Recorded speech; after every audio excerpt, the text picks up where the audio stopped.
The story of the fisherman. Sire, there was once a time a fisherman, so old and so poor that he could scarcely manage to support his wife and 3 children. He went every day to fish very early, and each day he made a rule not to throw his nets more than 4 times. He started out one morning by moonlight and came to the seashore. He undressed and threw his nets, and as he was drawing them towards the bank, he felt a great weight. He thought he had caught a large fish, and he felt very pleased. But a moment afterwards, seeing that instead of a fish, he only had in his nets the carcass of an ass, he was much disappointed. Vexed with having such a bad haul, when he had mended his nets, which the carcass of the ass had broken in several places, he threw them a second time. In drawing them in, he again felt a great weight, so that he thought they were full of fish. But he only found a large basket full of rubbish. He was much annoyed. "Oh, fortune," he cried, "do not trifle thus with me, a poor fisherman, who can hardly support his family." So saying, he threw away the rubbish, and after having washed his nets clean of dirt, he threw them for the third time.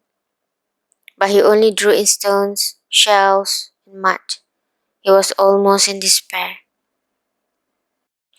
Then he threw his nets for the fourth time. When he thought he had a fish, he drew them in with a great deal of trouble.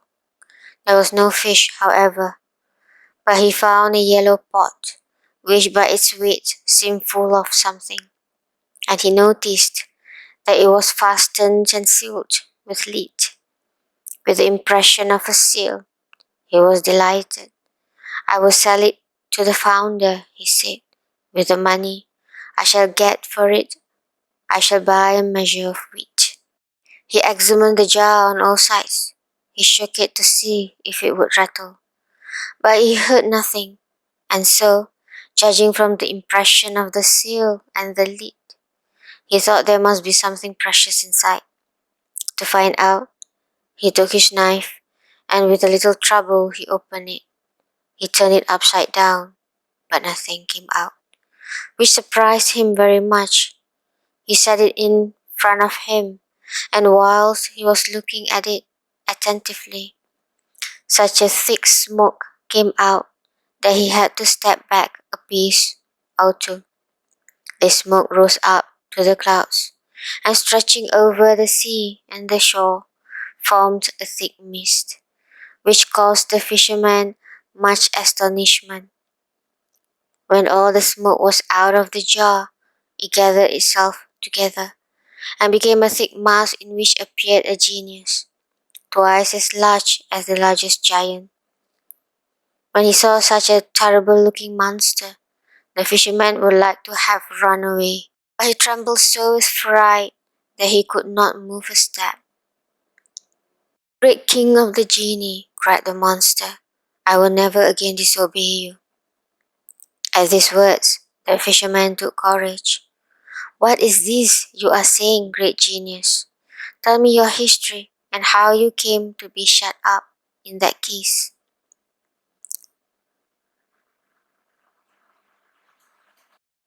At this, the genius looked at the fisherman haughtily.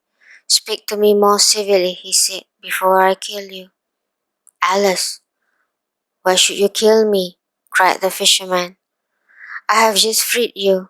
Have you already forgotten that?"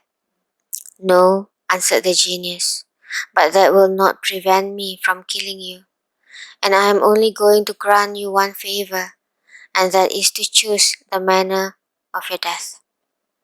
"But what have I done to you?" asked the fisherman. "I cannot treat you in any other way," said the genius, "and if you would know why, listen to my story. I rebel against the king of the genie. To push me, he shut me up in this vase of copper, and he put on the leaden cover his seal, which is enchantment enough to prevent my coming out. Then he had the vase thrown into the sea. During the first period of my captivity, I vowed that if anyone would free me before 100 years passed, I would make him rich even after his death. But that century passed, and no one freed me. In the second century, I vowed that I would give all the treasures in the world to my deliverer, but he never came. In the third, I promised to make him a king, to be always near him, and to grant him 3 wishes every day. But that century passed away as the other two had done, and I remained in the same plight. At last, I grew angry at being captive for so long, and I vowed that if anyone would release me, I would kill him at once, and would only allow him to choose in what manner he should die.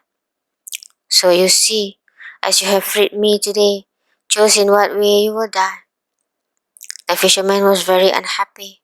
What an unlucky man I am to have freed you. I implore you to spare my life. I have told you, said the genius. That is impossible. Choose quickly. You are wasting time. The fisherman began to devise a plot. Since I must die, he said, before I choose the manner of my death, I conjure you on your honor to tell me if you really were in that vase.